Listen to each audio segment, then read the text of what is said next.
les différentes choses que je vais vous présenter aujourd'hui. Vous aurez accès depuis notre site internet à l'enregistrement. Donc ici, vous pourrez venir voir les derniers webinaires enregistrés. Le webinaire et la vidéo de ce webinaire sera disponible après coup sur notre site internet. Et puis également, la présentation des nouveautés de SolidCam 2021 se trouve ici sur notre site internet. Vous pouvez la télécharger au format PDF. Ça vous résume un petit peu l'ensemble des nouveautés et dans les choses qu'on va voir un petit peu aujourd'hui. Alors la première chose dont je souhaiterais vous parler, c'est la de nouveauté, c'est en fait une version éditeur de SolidCam, une version viewer, pardon, qui se décompose en fait en deux versions, une version éditeur et une version simulateur. En fait, aujourd'hui, nos utilisateurs de SolidCam sont des personnes qui mettent au point les programmes FAO. Donc ce sont des utilisateurs à la fois de SolidWorks et de SolidCam. C'est eux, c'est vous qui créez un petit peu les gammes d'usinage. Donc à partir du fichier 3D, on crée les opérations d'usinage. On choisit des outils, on fait une simulation, et puis l'objectif de tout ça à la fin, c'est de générer un code. Et ce code, il va être utilisé également par d'autres personnes, donc des régleurs, des opérateurs sur machine, qui peuvent avoir besoin de modifier des petites choses ou simplement de simuler le projet FAO pour voilà, vérifier un point, pour changer des conditions de coupe, pour remplacer un outil par un autre. Voilà, des petites choses, soit des modifications au pied de la machine, soit simplement de la consultation, de la prise d'information. Et c'est pour ça qu'on a, voilà, l'une de nos nouveautés, c'est donc cette version SolidCam, alors en anglais Shopfloor Editor, c'est une version d'édition, de simulation au pied de la machine. Voilà, on peut l'appeler aussi viewer.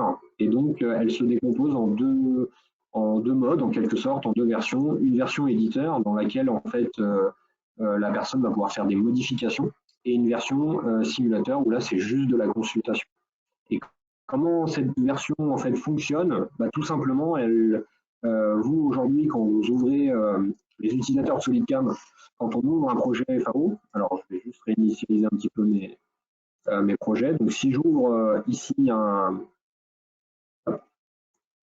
un exemple quelconque, on va ouvrir par exemple, on va ouvrir celui-ci.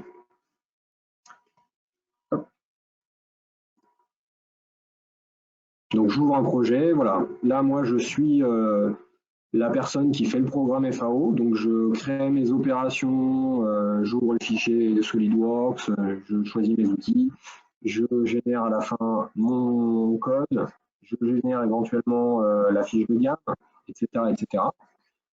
Et puis voilà, j'ai fini, imaginons ma journée, donc je ferme un petit peu tout le logiciel, et puis là on peut imaginer qu'il y a un régleur, un opérateur qui, sur un autre PC, a besoin de faire une modification dans le projet ou souhaiterait simplement pouvoir l'ouvrir pour simuler ce projet. En fait, à partir de maintenant, via cette licence SolidCam Viewer, il est possible de lancer en fait SolidCam en autonome sur un autre PC. Et je vous montre un petit peu comment fonctionne cette licence. En fait, c'est une licence qui fonctionne sans SolidWorks. Donc, sans la partie FAO. Donc on va rouvrir le même projet.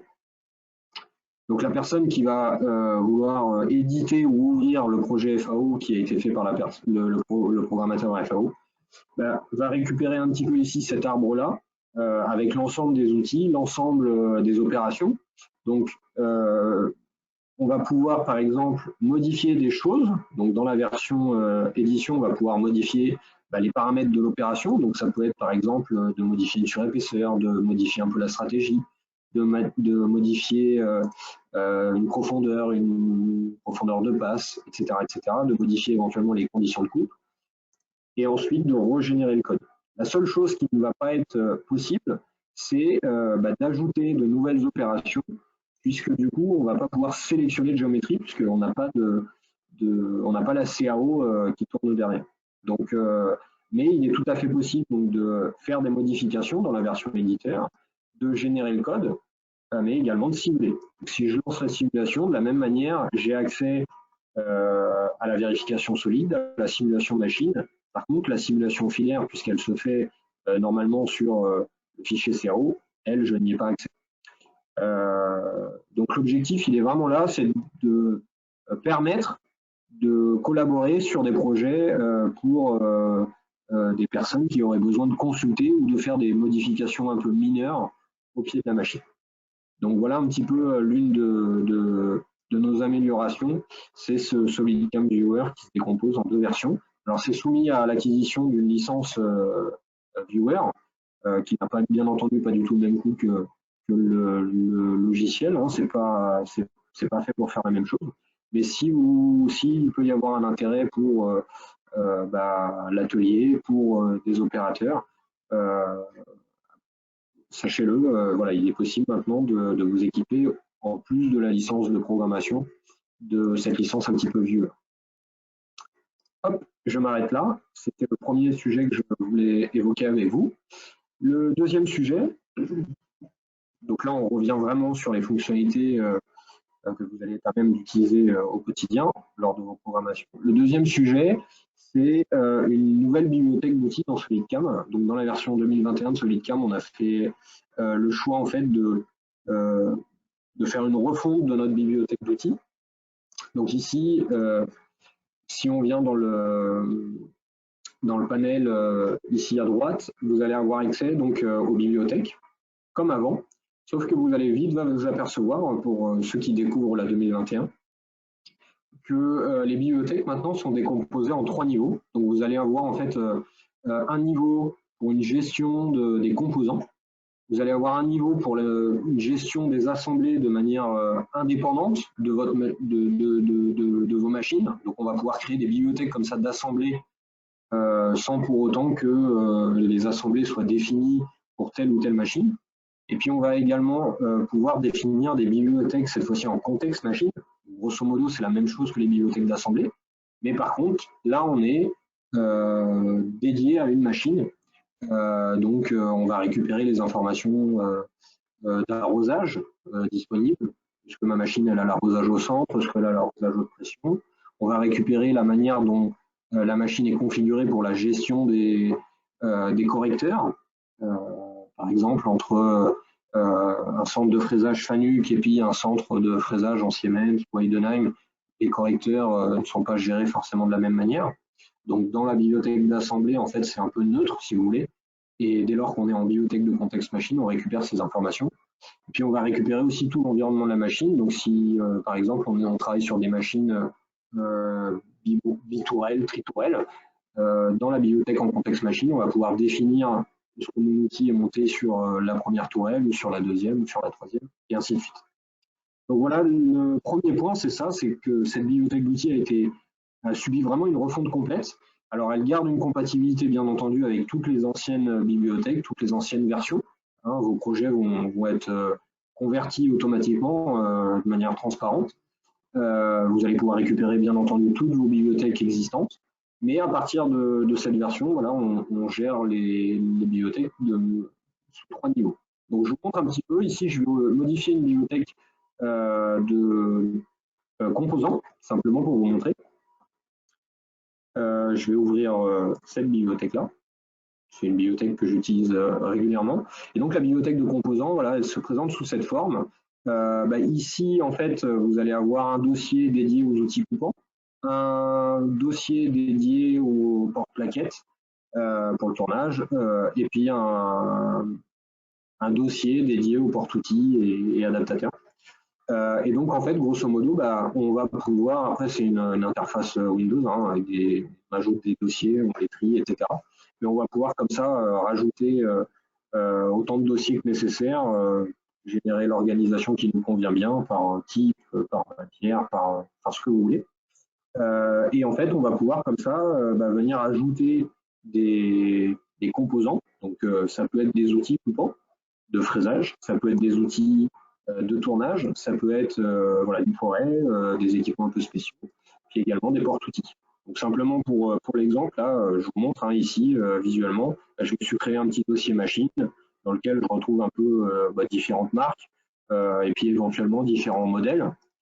Et donc quand je viens cliquer comme ça sur un des composants, voilà comment ça se présente cette nouvelle interface. En fait, chaque composant va avoir une origine et on va pouvoir définir des connexions sur ce composant. Donc ici, vous voyez, j'ai un porte-outil par exemple double. Donc je vais pouvoir dire, j'ai une connexion à gauche pour venir mettre un porte-outil, un porte-plaquette de tournage et ma plaquette. Puis je vais avoir une deuxième connexion pour la contre-broche, pour un deuxième outil. Et donc, SolidCam va savoir que dans cet outil, dans ce porte-outil-là, on peut monter que deux outils. Le premier outil, quand on va le mettre dedans, il va être automatiquement orienté vers la broche principale. Et quand on va le mettre de l'autre côté, vous voyez, les repères ils sont inversés. Mon porte-plaquette va être retourné vers la contre-broche. De la même manière, pour les outils motorisés, on a une nouvelle, des nouvelles informations qu'il est possible de définir, c'est-à-dire que mon porte-outil pour mes outils motorisés, est-ce qu'il a un entraînement direct? Par exemple, si je le monte dans une tourelle ou dans une broche qui peut tourner à 8000 tours, ça veut dire que mon outil, à la sortie, lui, ne peut tourner également que de 8000 tours. Mais on va être aussi il va être désormais également possible de définir si le porte-outil est auto-entraîné ou s'il y a un rapport de transmission, donc par exemple avec un ratio, un rapport, une rotation max ou même une inversion de cible. Si j'ai une inversion de sens de rotation, ça veut dire que pour tourner en horaire, je vais devoir générer dans le code le code correspondant à anti-horaire. Donc tout ça, en fait, on le définit vraiment au niveau du composant. Donc l'idée, c'est de capitaliser ici vos différents composants qui vont être susceptibles d'être réutilisés dans plusieurs assemblées. Donc tout ça, on le capitalise de cette manière. Et ensuite, il va être possible, alors, je reprends juste mes post-processeurs.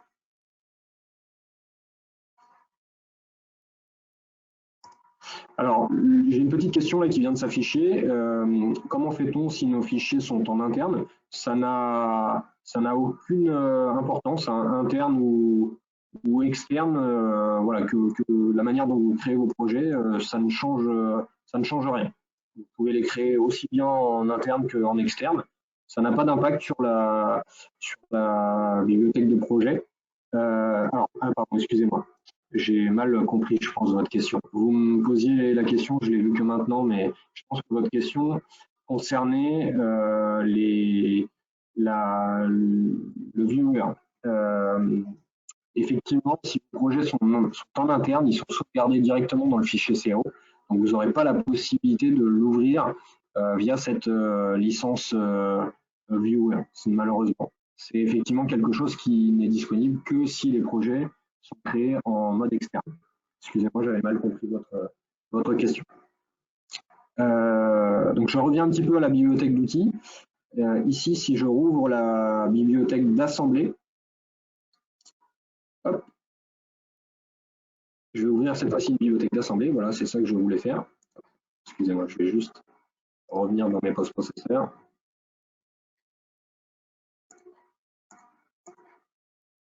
Voilà.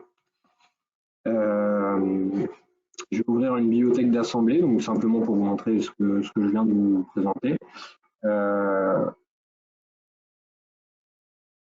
Pardon, je voulais ouvrir une bibliothèque en contexte machine. Alors ça revient au même, c'est la même chose qu'une bibliothèque d'assemblée, sauf que en contexte machine, en fait notre bibliothèque d'assemblée, elle est liée à une machine, c'est ce que je vous disais. Alors voilà comment se présentent un peu les bibliothèques en contexte machine. Vous allez avoir en haut une vue standard avec la liste des outils. En fait, vous avez deux types d'affichage, une vue standard et une vue avancée. Donc dans la vue standard, en fait, ici, vous allez avoir la liste de vos outils. Et puis en bas, vous allez retrouver en fait l'arborescence de votre outil. Donc voilà, par exemple, j'ai un porte-outil, puis j'ai un porte-outil, Puis éventuellement, j'ai une rallonge, un élément de connexion. Puis ensuite, j'ai un corps ou un porte-plaquette. Puis en bout, j'ai une plaquette, un, ma partie coupante, un élément coupant. Donc vous retrouvez vraiment en fait la notion d'assemblée ici. Et en fait, vous allez pouvoir donc ajouter comme ça des composants ou alors aller chercher vos composants ici depuis une bibliothèque existante et donc de créer comme ça des assemblées d'outils. Et effectivement, l'intérêt d'être en contexte machine, c'est que cette bibliothèque d'assemblée, en fait, elle est liée à une machine. Et donc, du coup, on va avoir la possibilité également de voir le montage de mon assemblée sur ma machine. D'accord. Et ce qui m'intéressait de vous montrer, voilà, je vais refermer ça. Ce qui m'intéressait de vous montrer, c'est de créer un nouvel outil. Donc, on va insérer le porte-outil, puis on va venir mettre 2 outils dedans. Alors, ce que je voulais vous montrer, c'est ça. Pour les machines de tournage-fraisage, dans le cas où on monte justement plusieurs outils coupants sur le même emplacement de tourelle, on a une vue ici avancée qui permet donc d'avoir vraiment, vous voyez, la vue de ma tourelle avec les différents emplacements. Et donc, sur, par exemple, l'emplacement 5, je vais aller chercher le porte-outil qu'on avait vu juste avant. Donc ici, je vais venir chercher un élément depuis une bibliothèque de composants, dans lequel j'ai tous les porte-outils qu'on avait vu juste avant. Donc, je vais venir ici chercher, par exemple, le porte-outil MCO, donc le porte-outil double. Je vais venir comme ça le glisser sur l'emplacement 5. Donc pour l'instant, en fait, sur ma tourelle, j'ai que un porte-outil. Et c'est possible éventuellement d'ajouter un point pilotant, même s'il n'y a pas d'outil coupant à proprement parler, on peut piloter juste un élément, une butée par exemple, ou une contrepointe qui vient se monter dans la tourelle. Donc on peut piloter ces éléments-là, même si ce n'est pas des outils à proprement parler. Et donc une fois que j'ai mon porte-outil, ici je vais venir par exemple créer 2 outils de tournage. Donc le premier, hop, je vais en ajouter un sur mon porte-outil. Et vous voyez ce qui se passe, automatiquement mon outil vient se monter dans le premier emplacement de mon porte-outil. Et je vais en mettre un deuxième, juste en faisant un glisser comme ça, un glisser-déposer. Le deuxième outil est venu se mettre automatiquement dans la deuxième connexion du porte-outil. Et donc ça, je peux le vérifier effectivement en venant ici dans les connexions. Je peux voir en fait que mon outil il est dans la connexion contre-broche, donc il y a la deuxième, alors que le premier outil, lui, est dans la connexion broche principale. Et donc, j'ai vraiment ici l'architecture, un porte-outil, 2 outils. Et dans ma liste des outils, quand je vais vouloir choisir tel ou tel outil, en fait, j'ai bien 2 outils qui apparaissent ici dans ma liste. Alors, je sais pas si c'est bon. J'ai bien 2 outils 8, mais j'en ai un qui est pour la broche principale, un pour la contre. Et donc, c'est juste comme ça que je vais pouvoir les sélectionner pour l'opération. Voilà un petit peu la différence par rapport à la nouveauté en fait dans la structure un peu de cette bibliothèque d'outils. L'autre point qui est important, c'est que vous allez avoir la possibilité de créer comme ça des jeux de conditions de coupe affectés à certaines matières ou pas, c'est vous qui choisissez, mais on va pouvoir comme ça créer autant de jeux de conditions de coupe en fonction de l'application, en fonction de la matière qu'on le souhaite, que ce soit pour les outils de tournage, pour les outils de fraisage. Et la grosse amélioration également est la suivante, c'est que désormais, quand vous créez un outil de fraisage ou un outil de tournage, ça ne fait aucune différence, on a la possibilité en fait de l'associer à un modèle 3D et donc de récupérer vraiment les 3D réels et représentatifs, aussi bien des outils de fraisage que des outils de tournage. Donc pour les outils de fraisage, ça peut être des outils de forme, ça peut être des outils à plaquettes. Pour les outils de tournage, ça va être la possibilité de définir des outils à grains, de définir des plaquettes de forme, etc. etc. Donc ça ouvre beaucoup de possibilités pour la suite. Je m'arrête là et justement, alors je profite, là j'ai justement un outil à grains, juste pour vous montrer. Donc là, vous voyez en fait, le 3D vraiment de l'outil a été téléchargé depuis le. Alors là, c'est un outil Horn, a été téléchargé directement depuis le site du fabricant. Et donc, on voit ici, mon outil il est défini à partir d'un fichier 3D. Ce fichier 3D, on est allé le sélectionner. Alors, la seule chose qui est importante, c'est en fait les repères pour que les différents éléments s'assemblent correctement. mais on va définir voilà, le corps qui n'est pas coupant lui à partir du 3D, la partie coupante à partir du 3D, un peu comme pour les porte-outils jusqu'à présent. Hop, je m'arrête là et on continue.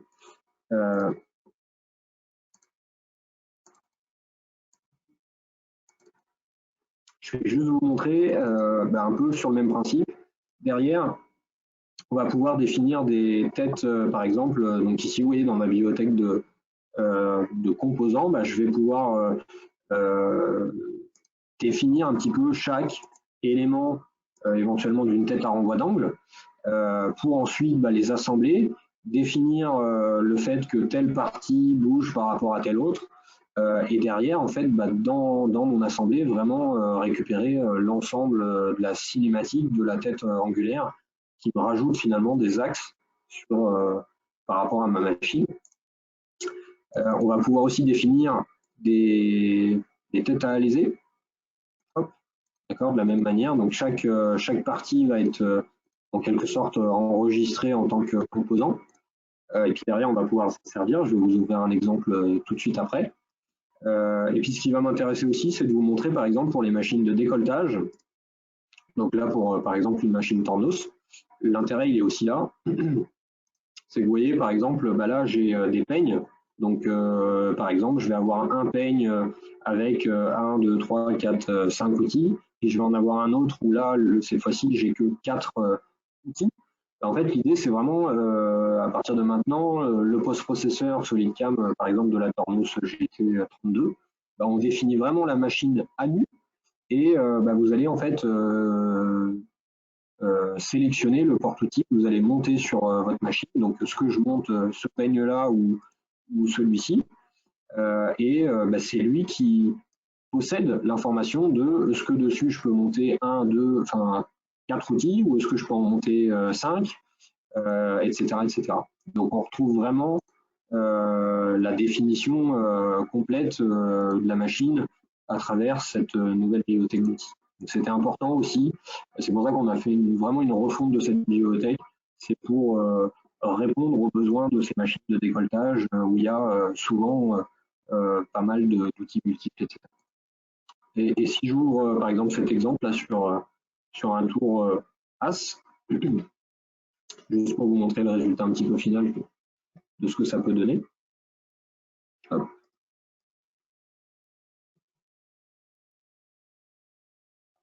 Donc je retrouve ici ma tourelle avec les différents emplacements. Et en fait l'idée ici, si j'affiche ma prévisualisation, je vais voir un peu l'ensemble de ma machine avec l'ensemble des outils qui sont montés dessus. Et donc vous voyez, on peut vraiment effectuer des assemblages, des montages complexes. Donc là par exemple avec un porte-outil sur lequel j'ai toutes mes pinces. Donc là j'ai 6 pinces et 6 forêts ou en tout cas 6 outils sur le même. Donc je vais vraiment retrouver cette structure. Donc là ça doit être l'emplacement 4. Hop, si je déplie, je retrouve mon porte-outil. Je retrouve mon porte-outil. Après, j'ai à chaque fois mes pinces, mes rallonges et mon outil au bout. Donc, on est voilà, capable maintenant vraiment de définir des assemblées comme ça complexes d'outils de manière assez simple et efficace. Ce que j'ai oublié aussi de vous préciser dans cette nouvelle bibliothèque d'outils, c'est que si par exemple je crée, je m'en fais un tout de suite, hop, je crée une nouvelle bibliothèque. Hop, je vais me créer une fraise 3 tailles, en fait, on a la possibilité désormais de définir plusieurs points pilotants sur un même outil. Donc, je peux très bien lui dire, voilà, mon outil, il a 2 points pilotants, il y en a un qui est en bout, et puis j'en ai un autre qui va être un petit peu plus haut, par exemple, d'accord, pour piloter soit le point haut, soit le point bas de ma fraise 3 tailles. Mais ça peut être également sur des forêts étagées, ça peut également être sur des outils de forme, sur des plaquettes de tournage, etc., etc. Jusqu'à présent, on avait cette limitation, on pilotait toujours le bout d'outil dans SolidCam. À partir de maintenant, il n'y a plus de limitation, vous pouvez définir un point pilotant n'importe où sur votre outil. Ok, Je m'arrête là, donc c'était pour la présentation un petit peu générale. Sachez-le aussi, en fait, cette table d'outils, elle fonctionne de manière autonome. C'est-à-dire que en fait, vous y avez accès ici, là, via le menu SolidCam, bibliothèque. C'est-à-dire que vous n'êtes pas obligé de lancer SolidWorks et SolidCam pour y accéder. Et il est possible, dans les grosses structures, on a des clients qui fonctionnent de cette manière. On a en fait un référent outil coupant magasinier un petit peu, qui va se charger de récupérer un petit peu tous les 3D, de faire en sorte de capitaliser les conditions de coupe, etc. On peut très bien fournir une licence autonome pour la bibliothèque d'outils, donc c'est aussi soumis à une acquisition. On a des clients qui, en plus de la licence SolidWorks SolidCam, font l'acquisition d'une licence table d'outils, en quelque sorte, juste pour faire de la gestion des bibliothèques et des outils. Ok, je m'arrête là. J'ouvre un projet, donc juste pour vous montrer un petit peu tout ça. Non, pardon, une dernière chose, et après on passe au projet. Ce que je voulais vous montrer, c'était ça. Ouais. Je vais juste ouvrir pour vous montrer. Je vais le faire avec, par exemple, voilà. Donc, imaginons là, par exemple, j'ai une fraise à plaquettes. Je télécharge le 3D depuis le site du fabricant. Hop. Donc, j'ai le 3D devant moi. Donc, il y a une pièce qui correspond au corps et puis après, une autre pièce qui correspond à la plaquette. La manière manuelle, on va dire, de définir cet outil-là dans SolidCam, ça serait d'enregistrer en fait chaque élément avec son origine et ensuite de les assembler. Ici, si je viens, donc je vais créer une nouvelle bibliothèque d'assemblée. En fait, dans cette bibliothèque, vous avez une fonction qui est très pratique et très efficace pour définir automatiquement votre outil. Donc, je vous la montre. Le fonctionnement est le suivant. Il faut avoir le fichier 3D là en arrière-plan de votre outil. Depuis la bibliothèque, ici, vous avez une petite fonction qui s'appelle importer un assemblé depuis la CAO.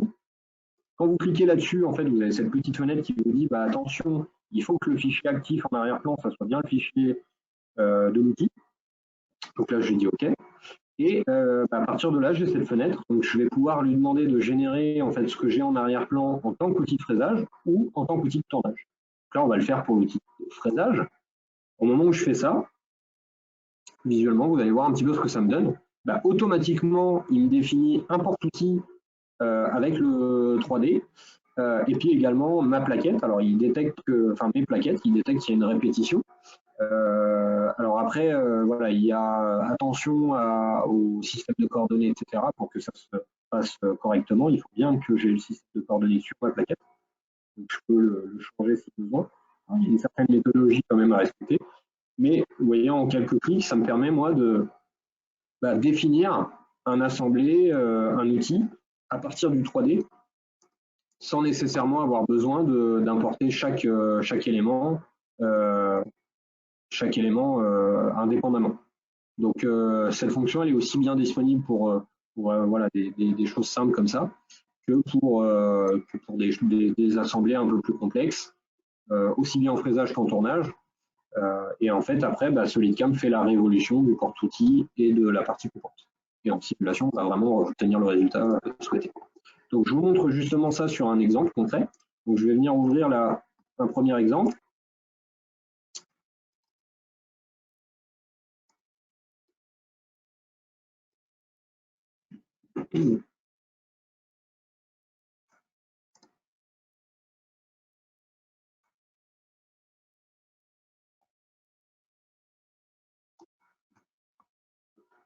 Hop. Je vérifie juste qu'il n'y ait pas d'autres questions. Donc voilà un petit peu mon exemple. Voilà, c'est une pièce prismatique avec beaucoup de perçage, de contournage, etc. Simplement, si j'ouvre la bibliothèque d'outils, alors il y a plusieurs choses qui vont m'intéresser dans cet exemple. Ici, hop, on va parcourir un peu les différents outils. Ici, vous le voyez, en fait, j'ai une tête à renvoi d'angle, donc à 90 degrés, avec deux emplacements d'outils. Donc ça, vous l'avez compris, c'est au niveau de mon porte-outil que dans les connexions, on a bien défini que j'ai deux emplacements d'outils. Donc ça me permet, moi, de venir définir deux outils euh, sur le même porte-outil.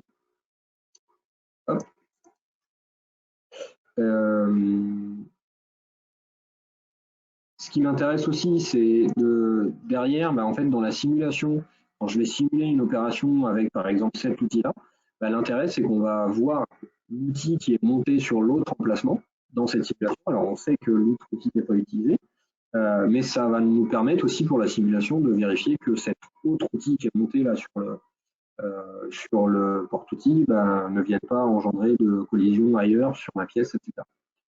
Ce qui est intéressant aussi, c'est que vous le voyez, j'ai une petite chaîne, en fait, un petit dessin, là, un carré avec une chaîne, notamment ici, euh, sur l'outil. Donc ça, c'est un outil en fait qui a été importé depuis une bibliothèque.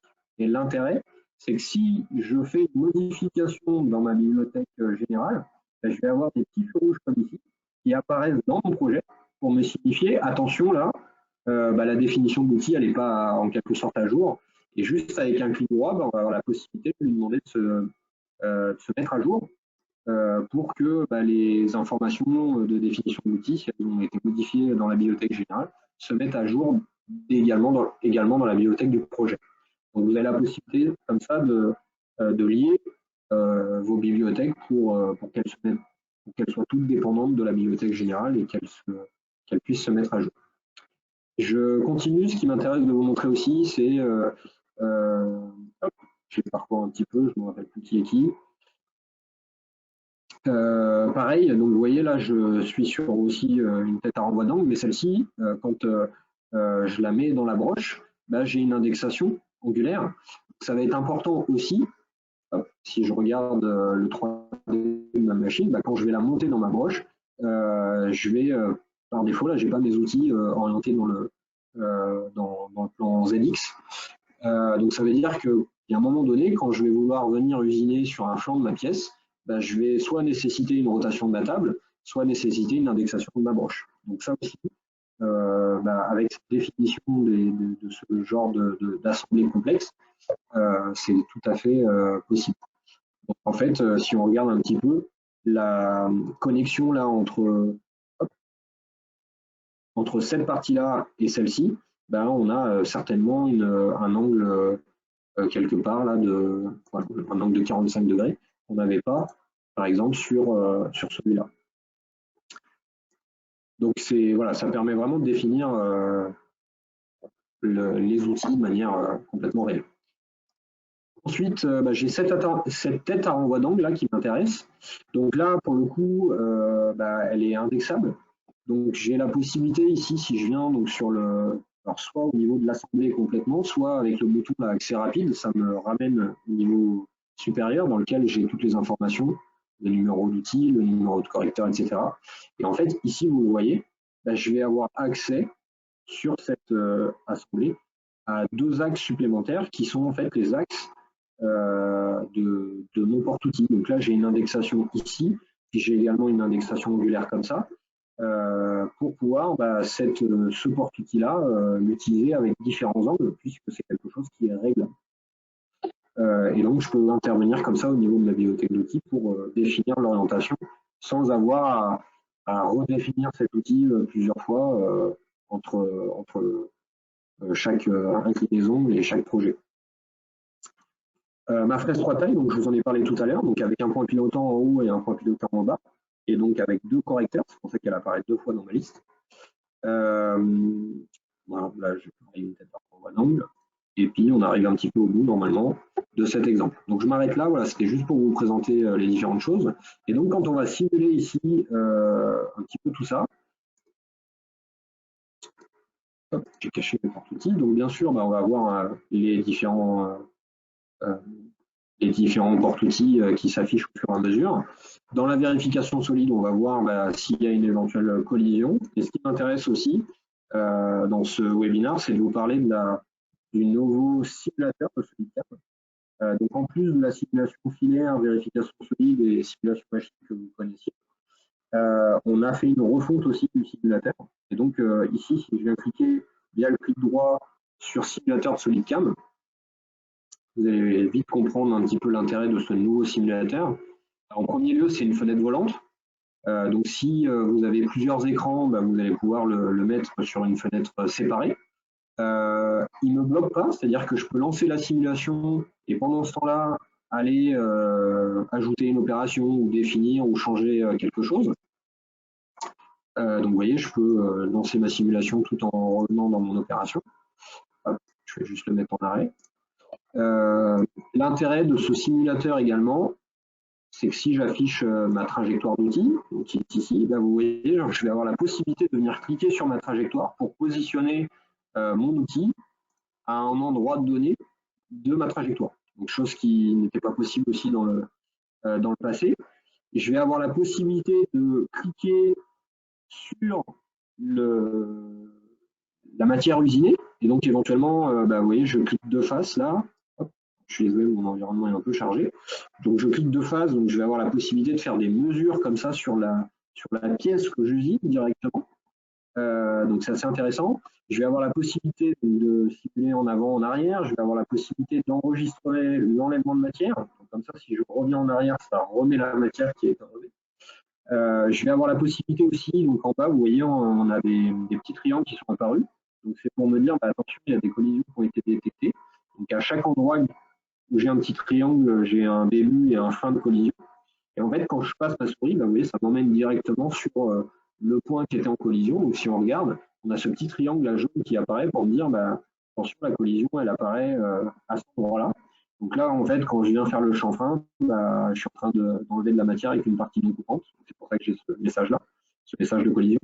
Puis ici, quand je viens travailler, bah, en fait, vous voyez, le tuyau d'arrosage, c'est lui qui vient en collision à ce endroit-là. Donc ce nouveau simulateur, il est vraiment performant et assez intéressant.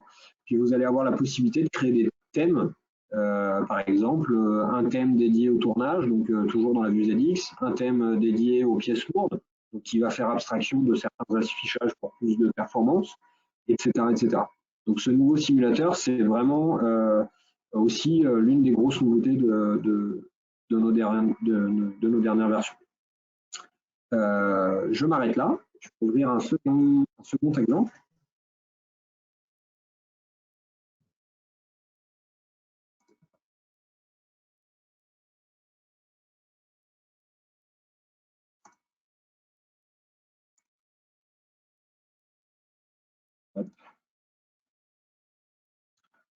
Alors, ils vont un petit peu ensemble, hein, cette nouvelle bibliothèque d'outils et ce nouveau simulateur. Mais ça nous permet vraiment de faire de belles choses. C'est vraiment une belle évolution dans le logiciel. Donc, pareil, hein, je refais un petit tour de la bibliothèque d'outils juste pour vous montrer. Hop.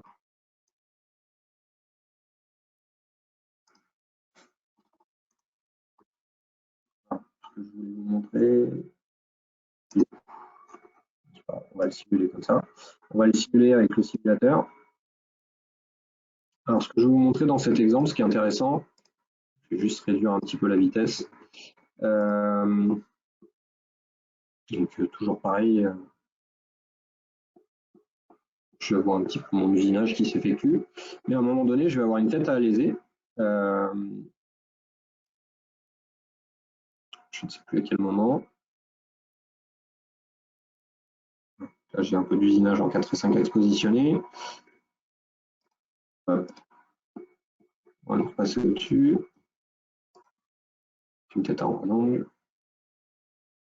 Hop. Je crois que ça ne va pas tarder. Petite poche. Ah, maintenant, en fait, je l'ai passé, excusez-moi, ça devait être ici. Hop. Ma tête à angle. Ah, ok. Je comprends ce qui se passe. Je vais vous la montrer, mais je ne vais pas y arriver.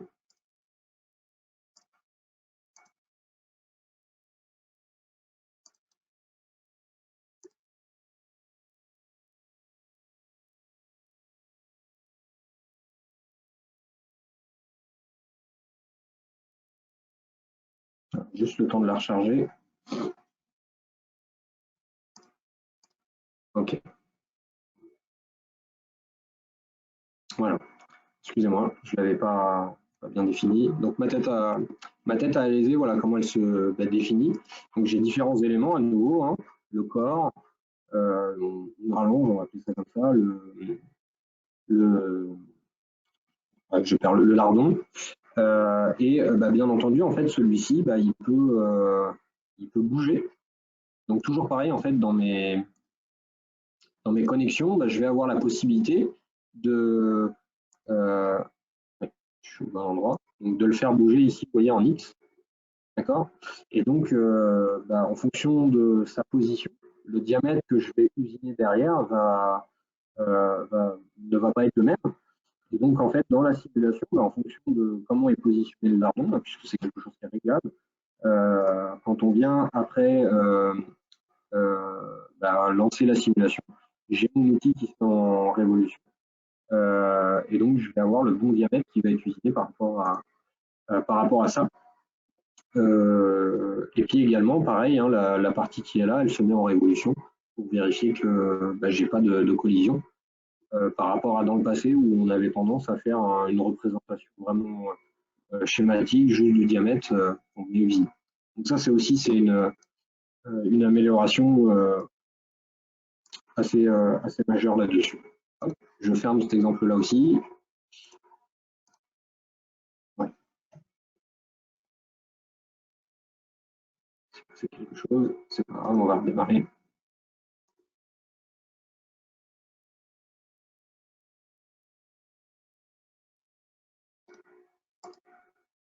Ok. Donc je voudrais juste aussi pour terminer un petit peu donc cette histoire de nouvelle bibliothèque d'outils et ce nouveau simulateur, vous montrer donc un exemple là en tournage avec une plaquette de forme.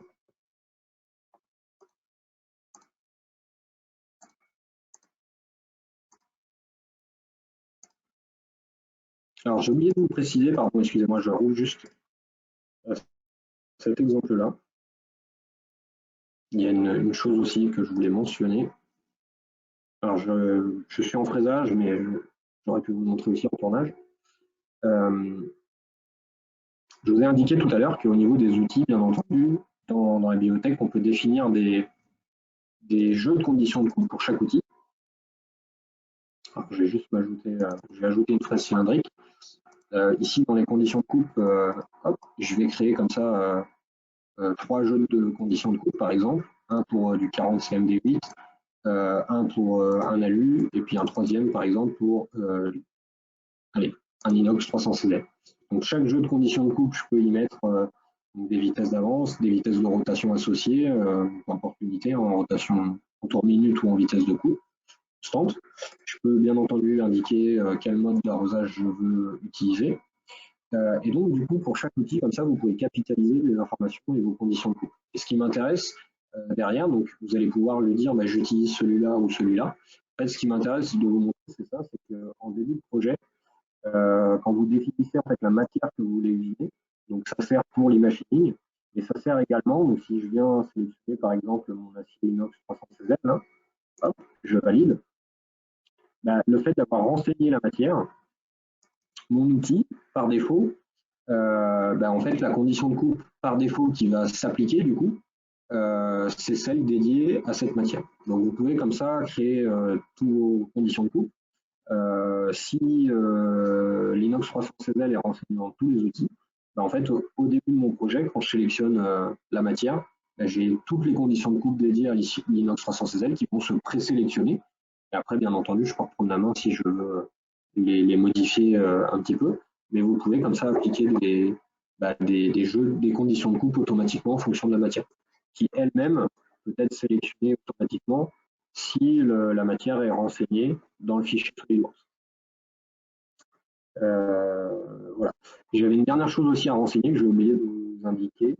Euh, si je prends par exemple, voilà, je prends cet exemple-là. Donc là, ça concerne vraiment les têtes à renvoi d'angle, mais également les portes-outils inclinés sur les machines de tournage-fraisage. Donc là, vous voyez, quand je viens travailler sur le flanc, En fait, je travaille dans le plan YZ de ma machine, puisque je suis sur une machine 3 axes. Donc, je vais avoir la possibilité, là, puisque je suis dans le plan, d'utiliser la compensation de rayon, d'utiliser des arcs, du G2, G3, à condition d'avoir le bon code. Hein. Là, ça sera G19.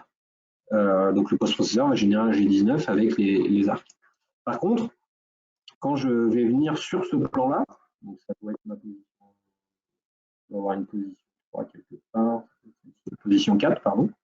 Quand je vais venir ici travailler sur ce plan-là, SolidCam détecte que cette fois-ci, quand on vient travailler, on est mis dans le plan G17, G18, G19, on n'est dans aucun plan. C'est-à-dire que ici, je ne peux pas utiliser les cibles de perçage, je ne peux pas utiliser la compensation, je ne peux pas utiliser les arcs, je suis obligé de faire tout ça en point à point. Donc ça, le post-processeur, pour les arcs, va le détecter automatiquement et donc va convertir tous les mouvements circulaires, va les convertir en point à point automatiquement. Par contre, pour les perçages, c'est l'utilisateur là qui doit désactiver l'utilisation des cycles pour faire du point à point et désactiver la compensation de rayon également. Ok. C'est tout de même un sujet d'amélioration là pour la suite, pour que SolidCam vous désactive tout ça de manière automatique. Mais aujourd'hui, il enlève automatiquement déjà les arcs. Donc j'ouvre simplement l'exemple là en tournage fraisage. Ici.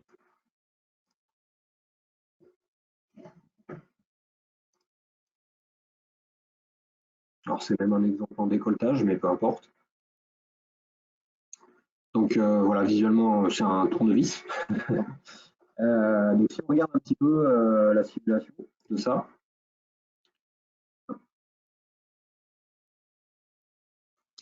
Ah non, pardon, c'est un exemple en tournage fraisage. On est sur une machine, j'ai dit une bêtise, on est sur une machine Integrex, de Mazak Integrex. Donc visuellement, voilà un petit peu ce que ça va me donner. Donc je lance ma simulation. Au début, on a un chariotage avec l'axe soudé. Un peu de fraisage. Puis ensuite, la pièce est tirée pour être davantage shorty. À nouveau un chariotage. Hop, un peu de fraisage, les deux méplats.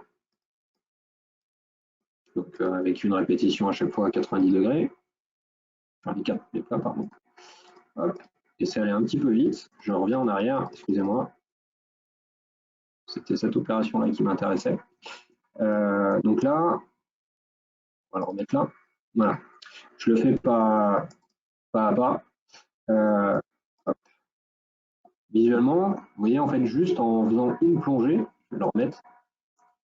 Donc, en faisant une plongée, avec cette plaquette de forme, ça me permet de venir vraiment obtenir la forme du profil. Donc ça, c'est aussi quelque chose, une amélioration hein, dans la version 2021 avec cette nouvelle table d'outils qui n'était pas possible de faire dans le passé, donc de définir vraiment des plaquettes de forme en tournage. Aujourd'hui, voilà, il n'y a plus de limite, hein, vous pouvez télécharger un petit peu tous les 3D. Puis là, pourquoi j'ai un outil qui se balade je dois avoir un porte-outil multiple, mais c'est ce que je vous disais tout à l'heure, c'est que si j'ai deux outils montés sur le même élément, dans ma simulation, dans ce nouveau simulateur, justement, je vais pouvoir voir les outils qui sont sur le même élément. Ils vont apparaître en gris comme ça, parce que c'est pas celui qu'on est en train d'utiliser, celui qu'on est en train d'utiliser, c'est là.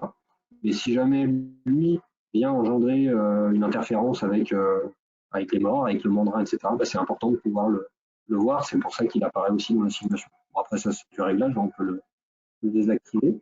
L'opération de tournage crocodile, elle a aussi également été améliorée. Et donc là, après, on finit, vous voyez, avec une fraise de forme pour venir faire les différentes rainures. Hop. Je passe un petit peu tout ça. Et puis après, mon tronçonnage et mon tournevis qui est terminé. Voilà, donc c'était pour vous montrer un petit peu les plus de cette nouvelle bibliothèque d'outils et de ce nouveau simulateur. Le point suivant, on ne va pas tarder à arriver au bout, je vais aussi vous parler un petit peu des opérations 3D et des opérations 5 axes. Alors dans les dernières versions, vous l'aviez vu, en fait les opérations pour faire du 3D, d'ébauche et de finition, En complément, ont été ajoutées en fait des opérations turbo, une opération turbo pour l'ébauche et une opération turbo pour la finition. En fait, concrètement, ces opérations turbo, les algorithmes d'usinage 3D ont vraiment été réécrits pour des architectures 64 bits et des PC multicœurs. En fait, les anciens algorithmes ont été améliorés au fil des années pour supporter l'évolution des PC et du matériel. Mais historiquement, ils étaient plus anciens, donc ils ont été écrits euh, ces algorithmes développés plus tôt. Donc on a fait le choix en fait vraiment de réécrire ces algorithmes de manière à ce que ce soit une vraie architecture 64 bits et multicœur. Donc on a des gains vraiment significatifs en temps de calcul, en temps de recalcul également. C'est-à-dire que vous calculez votre opération, voilà, vous obtenez votre trajectoire en 30 secondes, 2 minutes, peu importe. Derrière, vous changez un paramètre, bah, vous allez avoir un recalcul qui va, cette fois-ci, durer que 10 secondes et pas reprendre à nouveau le temps initial du premier calcul que vous aviez fait. Donc voilà, n'hésitez pas à vous en servir. Elles existaient déjà dans les anciennes versions, mais au fil des versions, en fait, elles sont enrichies. Donc, si je prends l'exemple, par exemple, de l'opération HSM Turbo, bah, j'ai retrouvé, par exemple, de nouvelles stratégies là, que je n'avais pas dans la version précédente pour les zones planes, ou pour combiner deux stratégies en un, etc. etc. Et ce qui m'intéresse, voilà, on y arrive, je voulais vous parler en fait de cette nouvelle opération-là, ébauche automatique 3+2, et de cette opération de débavurage 5-axes. Alors attention, ces opérations-là, elles font partie des packages 5-axes. Il y a aussi une opération de détourage des bords extérieurs pour les clients qui font du détourage de pièces thermoformées. Vous voyez, le package 5 axes est étoffé voilà, encore plus avec des nouvelles opérations.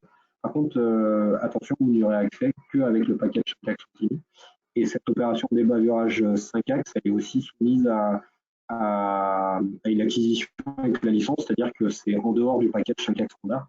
Vous n'y aurez accès qu'avec le package 5 axes premium ou alors en faisant l'acquisition de cette option. Donc je vous montre un petit peu à quoi servent ces nouvelles opérations.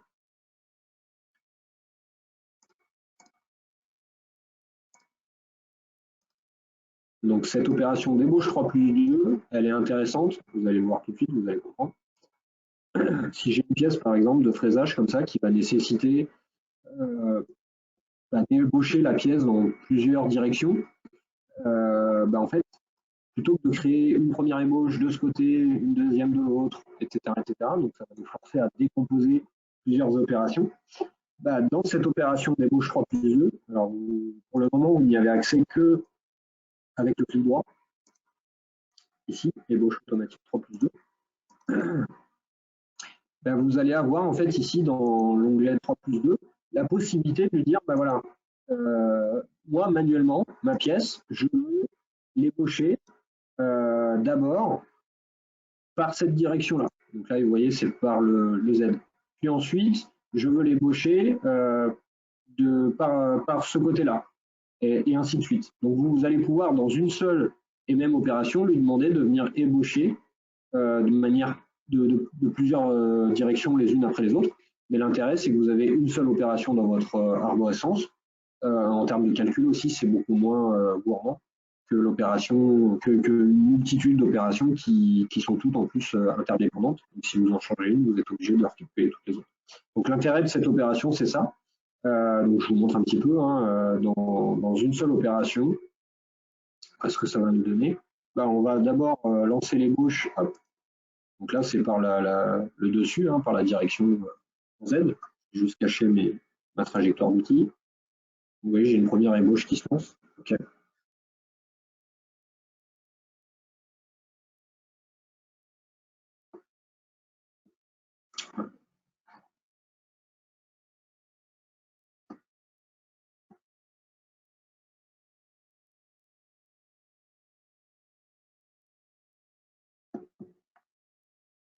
Et puis ensuite, hop, toujours dans la même opération, cette fois-ci, je vais compléter mon ébauche par une autre direction. puis une troisième, et puis une quatrième, et je crois même une cinquième. En fait, l'intérêt, c'est qu'à la fin de... Alors, vous voyez aussi, dans ce nouveau simulateur, on a la possibilité de simuler les éléments de ma machine. Donc, pour voir, par exemple, le berceau, pour voir la table, etc. Donc, tout ça, c'est soumis à des réglages, hein. De base, vous ne les aurez pas, mais vous pouvez le rajouter. De base, vous aurez juste l'outil et l'élément de bridage et la pièce. Mais on peut rajouter aussi le berceau, la broche, etc. En fait, l'intérêt de cette opération d'ébauche 3+2, c'est de vraiment obtenir en fait une ébauche multidirection. Donc, vous voyez, au début, on était par le dessus, ensuite par un côté, par l'autre. Ensuite, on est venu ébaucher dans cette direction-là. Et donc, en une opération, comme ça, on peut obtenir une ébauche complète d'une pièce, comme ça, un peu complexe, qui nous aurait demandé peut-être plus de travail de décomposition. Donc, c'est assez pratique pour un travail un peu de premier jet pour du chiffrage, pour avoir une idée de temps, pour du prototypage, où on ne veut pas passer trop de temps sur la programmation. C'est une opération qui est assez intéressante pour ça. Et donc la dernière chose, je suis désolé, je vais mordre de quelques minutes. On s'était fixé une petite heure, mais je vais dépasser de 5 minutes. La dernière chose dont je veux vous parler, c'est en fait cette opération d'ébavurage 5 axes. Hop. Donc attention, celle-ci, à moins que vous ayez vraiment déjà le package 5 axes continu premium. Alors je vais vous expliquer juste. En fait, le package 5 axes standard, c'est tout ce qui se trouve ici. La majorité de nos clients ont déjà accès à ce qui se trouve ici. Ceux qui ont déjà le 4 et 5 axes continu, vous avez accès également à tout ça. Par contre, tout ce qui est en dessous, en fait, c'est des opérations qui sont dédiées à une application particulière, par exemple l'usinage de vis, l'usinage de turbine, l'usinage de tubulure. Donc tout ça, c'est des applications en plus du module 5 axes continu. Donc ça nécessite que vous ayez l'option sur votre licence, c'est soumis à un chiffre complémentaire. Donc l'évaluation 5 axes en fait partie également. Donc juste pour vous montrer, cette opération d'évaluation 5 axes, en fait, elle est très intéressante pour venir évaluer comme ça une pièce. Donc là, vous voyez, j'ai une pièce quand même avec beaucoup de directions différentes. Si je dois faire des bavurages, ça va nécessiter de créer beaucoup de décomposition, d'opérations, de positions. Donc je vous montre. Vous allez venir comme ça sélectionner donc, un outil. Alors, on va venir vraiment casser les angles, mais pas avec une fraise à chanfreiner. On va venir casser les angles avec une petite fraise hémisphérique comme ça. Et en fait, dans le contrôle de l'inclinaison, donc on peut le brider en 3 axes, on peut le brider en 4 axes, on peut le laisser faire en 5 axes. C'est lui qui va vraiment calculer de manière automatique une inclinaison. Hop, oui, excusez-moi, juste que je me remette. Une inclinaison 5 axes pour n'engendrer aucune collision et pour venir casser les angles de toutes les arêtes de ma pièce de manière complètement automatique en une seule opération. Alors excusez-moi, je ne retrouve pas ma simulation machine. Peut-être ici.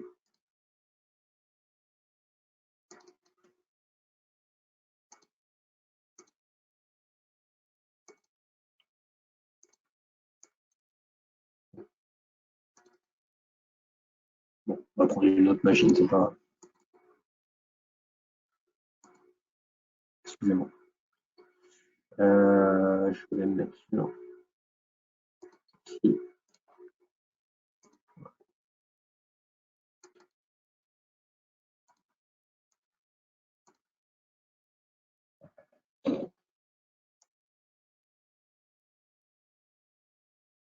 Ok.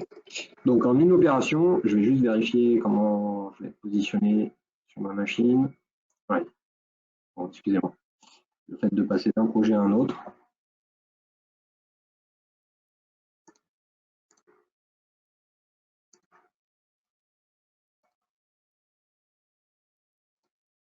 calculer.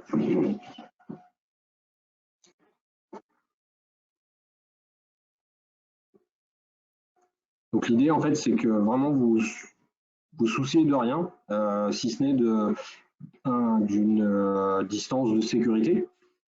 Et en fait, c'est un vrai algorithme volumique, 5 axes continus. Donc c'est le logiciel qui va calculer une trajectoire 5 axes continus, donc avec des inclinaisons, pour vraiment ébavurer l'ensemble de la pièce. Alors on peut aussi le restreindre à que certaines arêtes, de venir les sélectionner juste certaines, mais l'idée c'est vraiment de pas passer de temps sur la programmation et d'obtenir comme ça un ébavurage complet en quelques clics.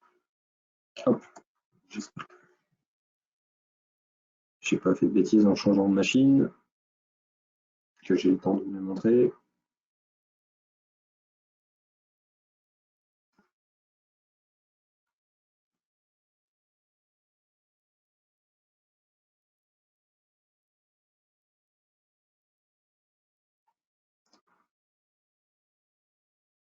Je vais juste vérifier si je n'ai pas.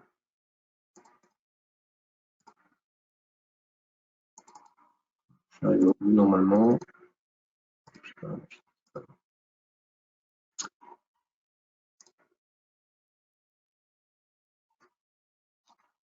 Bon, je ne vais pas pouvoir vous le montrer avec la machine, je suis désolé. Tant pis. Je vais juste vous montrer avec le porte-outil. Ça sera déjà suffisant. Donc, hop, pardon. Juste me réinitialiser. Je vais un petit peu vite au démarrage.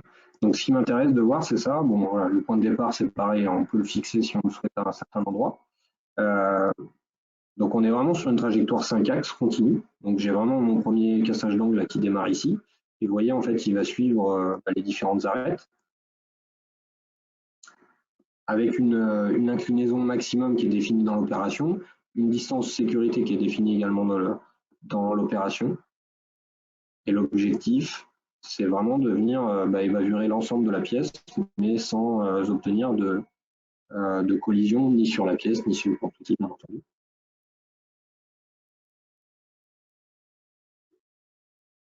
On vérifiera celle-ci après.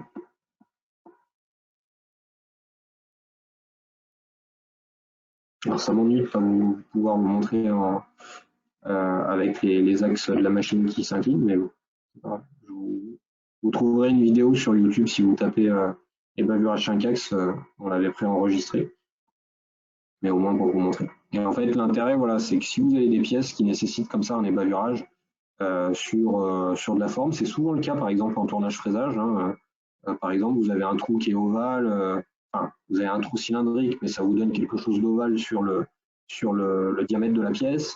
Vous avez une forme une forme excentrée sur la pièce de révolution, c'est souvent que vous allez avoir besoin de faire un ébavurage un peu complexe. Et parfois, la sélection des arêtes, la décomposition, ça peut générer beaucoup de travail dans la programmation. Donc cette opération-là, elle permet d'effectuer un ébavurage un peu automatique, notamment, vous voyez, si il n'y est pas encore, mais je pense que si je fais les étapes, si je mets là, voilà. Donc vous voyez ici, il vient par l'intérieur et puis après j'ai un dégagement automatique pour venir me repositionner. Donc bon voilà, c'est simplement pour vous montrer, je suis désolé, j'aurais voulu vous la montrer de manière plus détaillée.